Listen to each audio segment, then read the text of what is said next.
লাফালাফি বেশি করবা না। 12 কোটিতে গাছের গোড়া আসতে নাড়া দেবে, মামু বাড়ি দিল্লি গিয়ে পড়বা, বাংলার জমিনে জায়গা হবে না। সময় আসবে এমন ইন্দুরের কর্তব্য পালবার জন্য।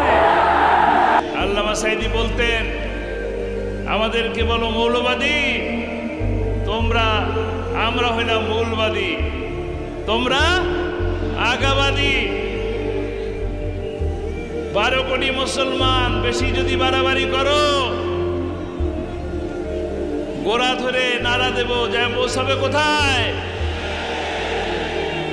কথাটা বললাম এই কারণে, আল্লামা সাঈদী এমন একটা জায়গায় পৌঁছে গিয়েছিলেন কোরআনের কথা বলতে বলতে, যে তিনি দিল্লির কথা কেন বললেন? দিল্লির কথা তো নাও বলতে পারতেন, লন্ডন পৌঁছাবেন বলতে পারতেন, আমেরিকা পৌঁছাবে বলতে পারতেন, কিন্তু আল্লামা সাঈদীর মুখের কথা অক্ষরে অক্ষরে পরিণত হয়েছে। তিনি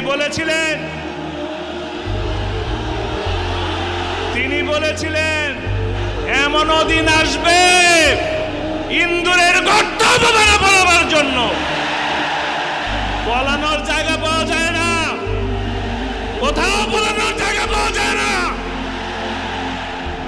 আজকে প্রমাণিত কোরআনের সাথে থাকলে সম্মান পাওয়া যায়, কোরআনের বিপক্ষে থাকলে মাটিতে জায়গা